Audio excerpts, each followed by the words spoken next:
तो दोस्तों यहाँ पे इंडिया की नंबर 1 कंपनी रिलायंस इंडस्ट्रीज के Q4 के रिजल्ट्स आ गए हैं, तो उसी के बारे में हम इस वीडियो में बात करेंगे और जानेंगे अब इसमें इन्वेस्ट करना चाहिए या नहीं। तो चलिए शुरू करते हैं।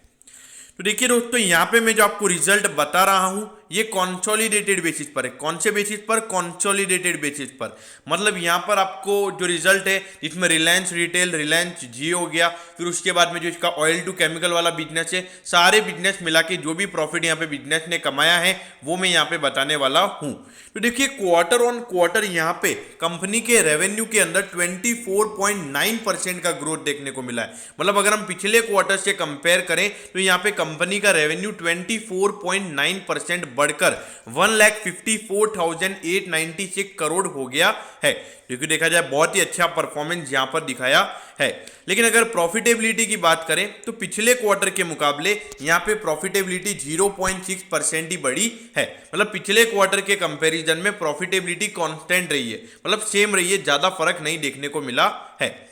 लेकिन अगर हम पिछले साल के कंपैरिजन में, यानी कि पिछले साल के जनवरी से मार्च वाले क्वार्टर से अगर हम रेवेन्यू को कंपेयर करें तो यहाँ पे कंपनी का जो रेवेन्यू है वो 11% बढ़कर 1,54,896 करोड़ हुआ है। तो ईयर ऑन ईयर भी कंपनी का रेवेन्यू बढ़ा है और ईयर ऑन ईयर यहाँ पे मतलब क्वार्टर ऑन क्वार्टर भी रेवेन्यू ग्रोथ नजर आ रहा है और उसके साथ ही ईयर ऑन ईयर भी यहाँ पे रेवेन्यू बढ़ता हुआ नजर आ रहा है, जो कि बहुत ही पॉजिटिव इंडिकेशन है। अब यहाँ पर जो मार्केट जिस रिजल्ट को देखता है वो है ईयर ऑन ईयर बेसिस पर, तो वहाँ पे रिलायंस इंडस्ट्रीज की जो प्रॉफिटेबिलिटी है वो 129% बढ़कर 14,995 करोड़ हुई है। मतलब पिछले साल के मुकाबले रिलायंस का प्रॉफिट डबल हो गया है। मतलब जो पिछले साल जनवरी से मार्च वाले क्वार्टर में लगभग 6,500 करोड़ का प्रॉफिट था वो अब 14,995 करोड़ का हो गया है। तो ये एक मार्केट को बहुत अच्छा लग सकता है।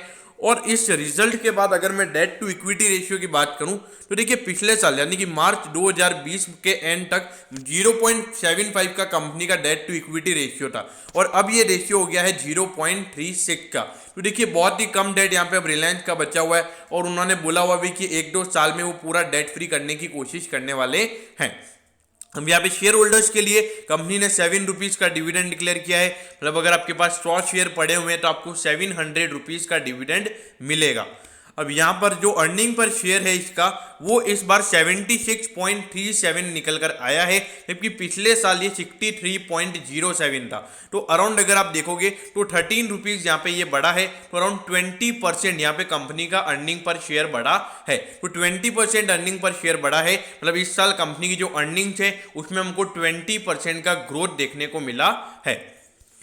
अब यहां पर अगर आप देखोगे 13,04,520 करोड़ का मार्केट कैप है, इंडस्ट्री का पी 40 का है और ये आपको 30 के प्राइस टू अर्निंग रेशियो पर ही मिल रहा है। और देखिए ये 76.37 के अर्निंग पर शेयर के बाद इसका जो प्राइस टू अर्निंग रेशियो निकल कर आता है वो आता है 26 टाइम्स। तो ये 30 टाइम्स नहीं है, 26 टाइम्स है। तो देखिए यहाँ पर अगर मार्केट इसको 30 टाइम्स करता है तो आप 76 × 4 करके देख लीजिए, उतना इसके शेयर में अपवर्ड मूवमेंट आ सकता है अगर मार्केट इसको 30 के प्राइस टू अर्निंग रेशियो तक लेके जाता है। तो देखिए लगभग 300 रुपए का अपवर्ड मूवमेंट हमको देखने को मिल सकता है। अब यहाँ पर आप देखिए पिछले 4 साल से लगातार जिस तरीके की ग्रोथ यहाँ पे रिलायंस इंडस्ट्रीज ने दिखाई है, और अब आपको पता होना चाहिए कि ऑयल टू केमिकल पे यहाँ पे मुकेश अंबानी जी का मेन फोकस नहीं है, उनका मेन फोकस है रिटेल सेक्टर पे।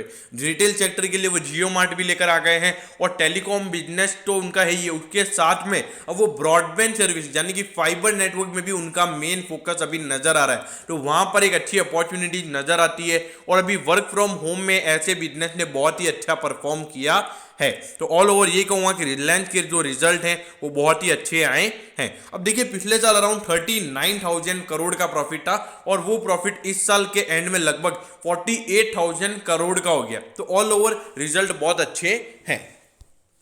अब यहाँ पे देखिए 1994 पे ये शेयर ट्रेड हो रहा है और आज 1.45% का इसमें करेक्शन देखने को मिला। और देखिए पिछले 5 साल के रिटर्न की बात करेंगे तो 315 के रिटर्न, मतलब 315% यानी कि 3 टाइम्स रिटर्न ये दे चुका है। और देखिए 2369 का इसका हाई है। तो मतलब अगर हम हाई से कंपेयर करें तो हाई से लगभग 17-18% डिस्काउंट पे ये स्टॉक आपको भी मिल रहा है। देखिए मेरे हिसाब से तो जिस तरीके से रिजल्ट इसने पोस्ट किए हैं मार्केट इसको लाइक करेगा, और मेरे ख्याल से अगर अच्छा खासा मतलब मार्केट में कोई सेलिंग प्रेशर नहीं रहता है तो ये मेरे ख्याल से आपको आराम से 2-3 महीनों के अंदर इसका ये हाई तोड़ता हुआ नजर आ सकता है। तो जो भी इसके शेयर होल्डर्स हैं ये कहूंगा कि रिलायंस के रिजल्ट बहुत अच्छे आए हैं, कोई घबराने की जरूरत नहीं है। और जो लोग इन्वेस्ट करने का सोच रहे हैं मेरे ख्याल से आपको जरूर इन्वेस्ट करना चाहिए, क्योंकि आने वाले समय में बहुत ही वैल्यू अनब्लॉकिंग होने वाली है। रिलायंस रिटेल लिस्ट होने वाला है, रिलायंस जियो लिस्ट होने वाला है, तो उसकी वजह से वहां पे जियो को एक अच्छा खासा कैश मिलेगा, तो वहां पे एक बहुत अच्छी खासी अपॉर्चुनिटी हमको नजर आती है। तो इसीलिए यहाँ पे अगर आपने अभी तक रिलायंस पे इन्वेस्ट नहीं किया है तो प्लीज आप अभी इन्वेस्ट कर दीजिए। ऐसा नहीं कि शेयर महंगा है, ऐसा बिल्कुल भी नहीं है, शेयर एक अच्छे वैल्यूएशन पर आपको अभी मिल रहा है। तो दोस्तों मैं होप करता हूं कि रिलायंस के रिजल्ट के बारे में आपको सब कुछ पता चल गया होगा। अगर आपकी कोई भी क्वेरीज हैं कमेंट करो, मैं कब रिप्लाई कर दूंगा। ओके दोस्तों, thank you, have a nice day.